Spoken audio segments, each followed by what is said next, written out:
Hello welcome the students and dear friends, एक बार पुनः आप सभी का स्वागत है me and my two class के अंतर्गत। आज हम देखने वाले हैं पार्ट 2 यानी वैदिक काल के बारे में हम पढ़ रहे हैं। तो इससे पहला वाला पार्ट है, इससे पहला वाला जो वीडियो था वो था ऋग्वेद के बारे में, ठीक है ना। ऋग्वेद के बारे में, क्योंकि हमने वैदिक काल को, वैदिक सभ्यता संस्कृति को दो भागों में डिवाइड करके पढ़ने का प्रयास किया है। तो पहला पार्ट आपको पढ़ा दिया है जिसमें पूरी डिटेल से एक एक 1 to 1 जो इम्पोर्टेंट है वो मैंने 1 पार्ट यानी ऋग्वेद काल में आपको पढ़ा दिया है।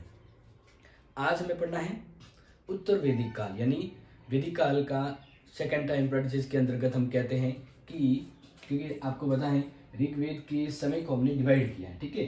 तो समय को डिवाइड किया, तो आज हम जो पढ़ने वाले हैं वो है 1000 ईसा पूर्व से लेकर 500 ईसा पूर्व तक।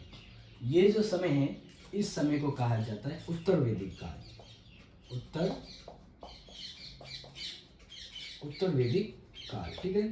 तो इसी काल के अंतर्गत हम पढ़ने वाले हैं और इस काल से संबंधित कुछ बहुत ही इंपॉर्टेंट और महत्वपूर्ण चीजें हैं, आप कैसे फर्क कर पाए। पहला जो टाइम पीरियड से आप समझ जाएंगे, ठीक है ना। दूसरा, मैं आपको जैसे डिजिटल स्क्रीन पर ले जाऊंगा वहां से और अच्छे से समझा पाऊंगा कि दोनों ही व्यवस्थाओं में क्या फर्क व्यवस्था था। लेकिन अगर देखा जाए तो इस व्यवस्था में धर्म कर्म कांड है वो ज्यादा हो गए थे। धर्म क्रम कांड है वो ज्यादा हो गए थे। इसके अलावा स्त्रियों एवं सामाजिक व्यवस्था में परिवर्तन आ गया था। सामाजिक व्यवस्था में परिवर्तन, ठीक है ना। ये मतलब बहुत ही बड़े लेवल पर कह सकते हैं ये हुआ था। दूसरा हम बात करें कि लोहे के संबंध में उत्तर वैदिक काल में ज़्यादा व्यवस्था पाई जाती है, ठीक है। तो इस प्रकार से पूरा का पूरा हम पढ़ते हैं डिजिटल स्क्रीन पर, ताकि मैं पूरी तरह से डिटेल से आपको विद फोटो समझा पाऊँ। तो चलते हैं डिजिटल स्क्रीन पर है वैदिक सभ्यता का पार्ट 2 यानी उत्तर वैदिक काल को पूरे डिटेल से। तो यहाँ पर देख सकते हैं कि हम सबसे पहले यहाँ पर उत्तर वैदिक काल की कुछ महत्वपूर्ण चीज़ों को देखेंगे अपडेट के रूप में। जैसे यह काल वो काल था जब लगभग संपूर्ण उत्तरी भारत में जीवन के सभी पक्षों में एक निश्चित दिशा में परिवर्तन हो रहे थे। इस काल में सामाजिक, आर्थिक, राजनीतिक क्षेत्रों में एक ऐसे ढांचे का आविर्भाव हुआ जो छोटे मोटे परिवर्तनों के काल चक्र के साथ सदैव चलता रहा। इस काल की प्रमुख विशेषता थी कृषि प्रधान अर्थव्यवस्था, कबायली संरचना में विघटन होना एवं वर्ण व्यवस्था का जन्म और क्षेत्रीय साम्राज्यों में उदय। यानी जो वर्ण व्यवस्था है ना, वह पहले काम के आधार पर कोई जाति व्यवस्था डिसाइड होती थी, लेकिन उत्तर वैदिक काल में सामाजिक व्यवस्था में बहुत ज्यादा परिवर्तन हो गया। इस काल में वर्ण व्यवस्था जन्म आधारित हो गई। यानी मान लीजिए कि अगर कोई निम्न जाति में, यानी कि किसी की सफाई करने वाला की जाति में अगर कोई बच्चा पैदा हो रहा तो वो वही काम करेगा। मान लीजिए अगर कोई जैसे बाल काटने वाले थे, कोई पहले काम करते थे, अब उस उत्तर वैदिक काल में मान लीजिए कि उसका कोई अगर वंशज है तो वो बाल कटिंग वाला काम करेगा, या फिर मान लीजिए माली है तो वो फूल वाला काम करेगा। इस प्रकार से एक वंश व्यवस्था उत्पन्न हो गई कि सैनिक काम करेगा। यानी ये जो व्यवस्था है वो अब जन्म आधारित हो गई थी। अब आगे बात करते हैं आर्यों का विस्तार इसमें, ठीक है ना। यहाँ पर ध्यान दीजिएगा, ऋग्वेद काल में आर्य आधुनिक अफगानिस्तान के क्षेत्र से लेकर गंगा की ऊपरी घाटी के क्षेत्र में बचे हुए थे। यहाँ उन्होंने अपने छोटे छोटे राज्य स्थापित कर लिए थे। आर्यों की जनसंख्या में वृद्धि हो रही थी और वे पंजाब से दक्षिण पूर्व की ओर बढ़ने लगे थे।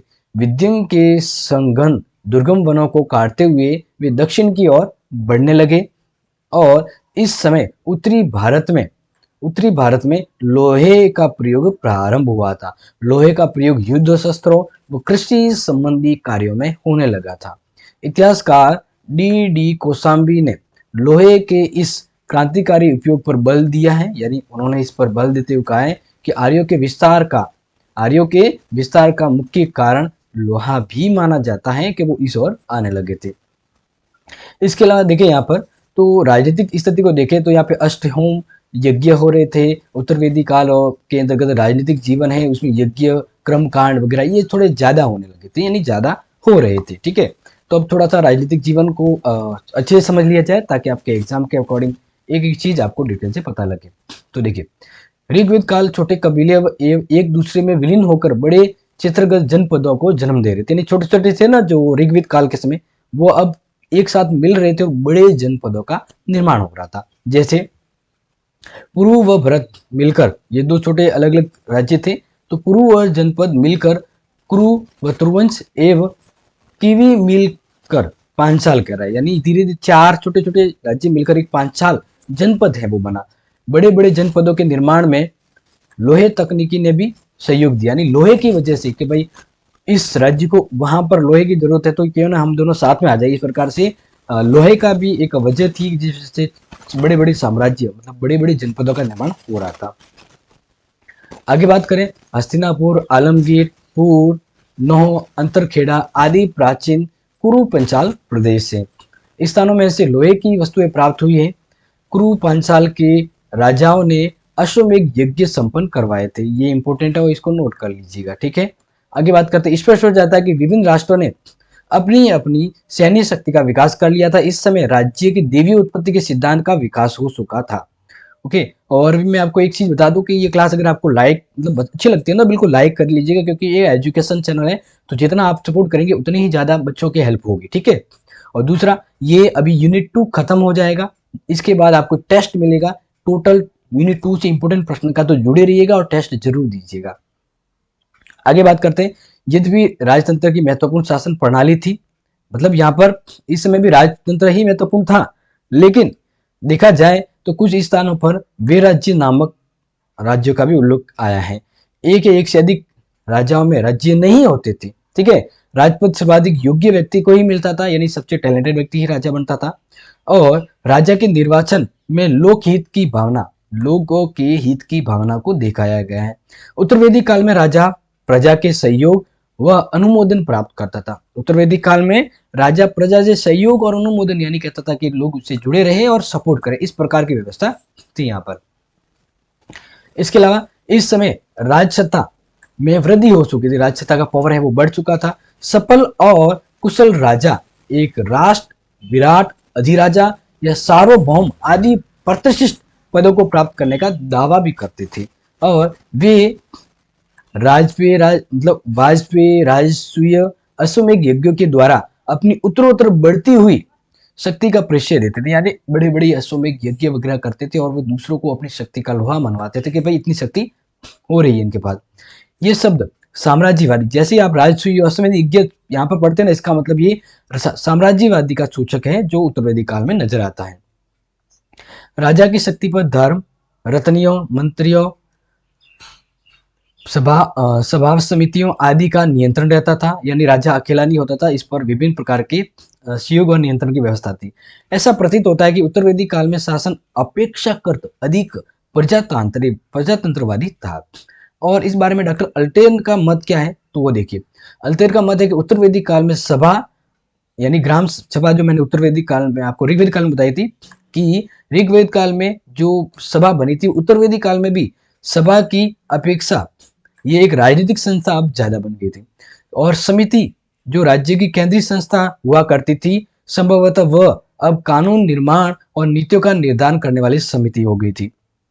इस काल में समिति में राजनीतिक विषयों के अतिरिक्त धार्मिक और दार्शनिक विषयों पर भी वाद विवाद हुआ करते थे, बहुत ही इंपोर्टेंट, इसको नोट कर लीजिएगा। इस समय शासन के पदाधिकारी की भर्ती हो चुकी थी, यानी शासन के अंतर्गत काम करने वाले नए पद हैं वो स्थापित हो चुके थे। इसमें रत्नी भी कहा जाता था, यानी जो तीर्थ होता था, जैसे मौर्य काल की बात की, इसी तरह यहाँ पर रत्नी कहा जाता है।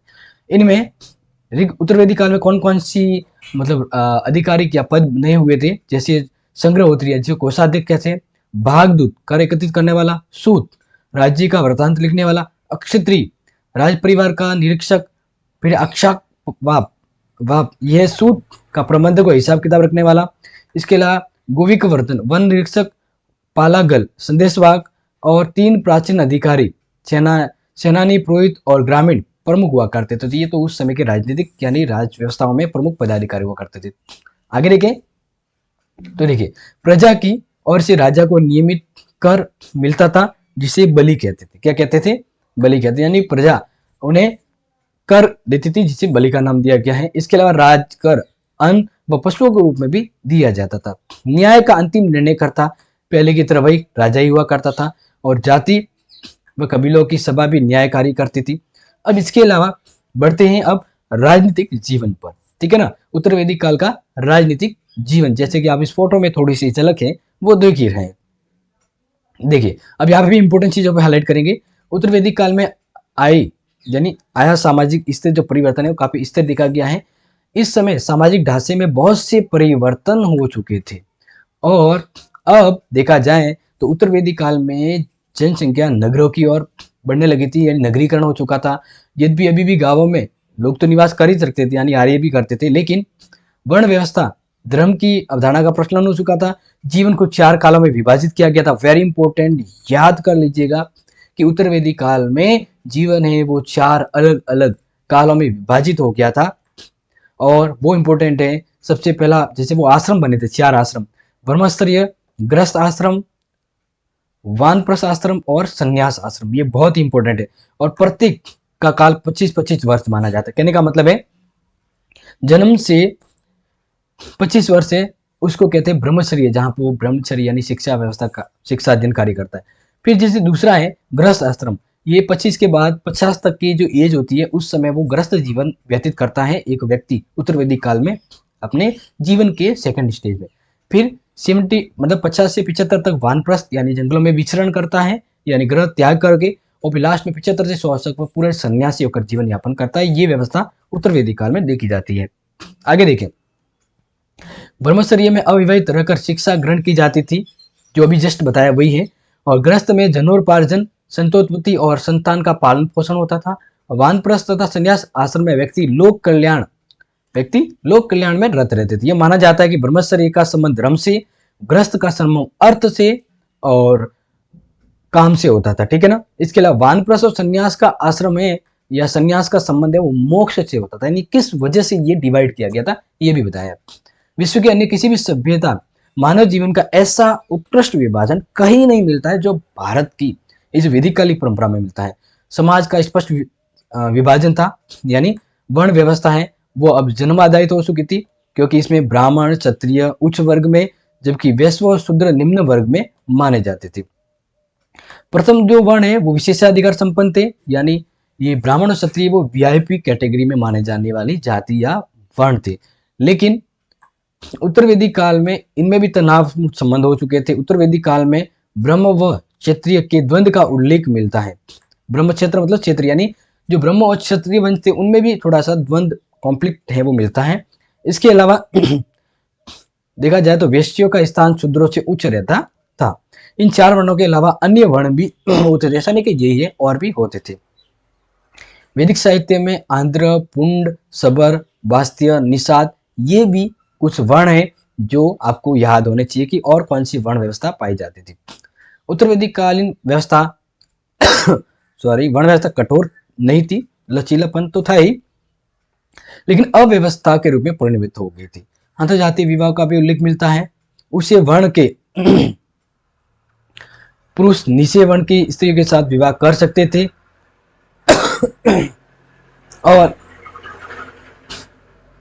इसके अलावा आगे देखा जाए तो उत्तर वैदिक काल में विधवा विवाह का प्रचलन था, लेकिन सगोत्री विवाह का प्रचलन नहीं था। सगोत्री का मतलब होता है समान गोत्र, जैसे आपको ये कहते हैं ना आज भी समान गोत्र में शादी नहीं होती है, तो उस समय भी नहीं होती थी, ठीक है। देखिए नेक्स्ट, और इस समय महिलाएं वो शिक्षित थी, जिसमें कुछ एक आवास जैसे याज्ञवल्ली, गार्गी, स्वाध्याय आवास होता है कि महिला एजुकेशन भी काफी अच्छा था। सामान्यतः एक पत्नी या एक पत्नी की प्रथा का उल्लेख था, ठीक है। उच्च वर्गों में बहु विवाह भी था, यानी एक साथ बहुत सारे विवाह कर सकते थे। और इसी के अलावा उत्तर वैदिक काल में आर्यों के भोजन में कोई विशेष परिवर्तन नहीं हुए, पर अब मांस भक्षण और सुरापान को अनुचित समझा जाने लगा था। भोजन की वस्तुओं में विविधता अवश्य आ गई थी। इस समय शिक्षा का विशेष प्रयास हो रहा था या हो चुका था। आर्यों ने चिकित्सा विज्ञान और ज्योतिष शास्त्र में विशेष ज्ञान प्राप्त कर लिया था। धातु विज्ञान का भी आर्यों का पूरा नॉलेज था और आर्यों को सोना, चांदी, तांबा, लोहा, टीन आदि का उपयोग बड़े अच्छे से हो गया था। अब हम बढ़ते हैं नेक्स्ट उत्तर वैदिक काल की आर्थिक जीवन व्यवस्था या आर्थिक व्यवस्था के बारे में, ठीक है ना। उत्तर वैदिक कालीन आर्थिक जीवन के बारे में पढ़ते हैं। और जैसा कि यहाँ पर आप देख रहे हैं थोड़े से आपको फोटो से जरिए बता रहे हैं कि यहाँ पर किस प्रकार के बर्तन हैं और संस्कृति का एक लुक है वो नजर आता है। अब देखिए आर्थिक जीवन से संबंधित बहुत ही इंपॉर्टेंट चीजें आपको हम बताएंगे, हाईलाइट करेंगे। तो देखिए उत्तर वैदिक कालीन आर्थिक जीवन में भी काफी परिवर्तन आ गया था और आर्यों के जीवन में स्थायित्व का नजर आता है। इस समय कृषि का थोड़ा ज्यादा ही विस्तार हो चुका था। कृषि ही लोगों का अब प्रमुख धंधा और बड़े पैमाने पर इसको किया जाने लगा। पहले जो मान लीजिए पशुपालन और आखेट वगैरह वो भी ज्यादा होता था, लेकिन अब कृषि को थोड़ा ज्यादा महत्व दिया जाने लगा। हल इतने विशाल थे कि उनमें 4 से लेकर 24 तक बैल, यानी हल इतने बड़े थे कि उसको चलाने के लिए 4 से 24 बैल हैं वो जोड़ने पड़ते थे। इतना बड़ा हल है वह यूज में भी किया जाता था। कृषि के अतिरिक्त विभिन्न प्रकार के शिल्पों का भी उदय हुआ। उत्तर वैदिक कालीन अर्थव्यवस्था की अन्य विशेषता ये थी कि छोटे मोटे उद्योग और स्टार्ट हो गए थे, जैसे धातु शोधक, रथकार, बढ़ई, श्रमकार, स्वर्णकार, कुम्हार, व्यापारी आदि का उल्लेख है। व्यवसायों के आधार पर व्यापारियों के संघों का निर्माण हुआ था, यानी व्यापारी वर्ग कहे तो उनका संघ का निर्माण हुआ था। और श्रेष्ठी, गण और गणपति आदि शब्दों का जो प्रयोग होता है इसमें, ये व्यवसाय करने वालों से संबंधित है, जिसमें किसी एक संघ में संगठित होते थे। तो इस प्रकार का उनका एक संघ बनता था। फिर यहाँ पर व्यापारी नावों और जहाजों का प्रयोग करते थे और विदेशी यात्रा से परिचित थे। यद्यपि व्यापार में आधुनिक ढंग के सिक्कों का अभी भी प्रचलन नहीं हुआ था, फिर भी निष्कर्षमान, कृष्ण आदि कई प्रकार की मुद्राएं भी प्रचलित थी। यहाँ पे व्यापार सुगम हुआ करता था।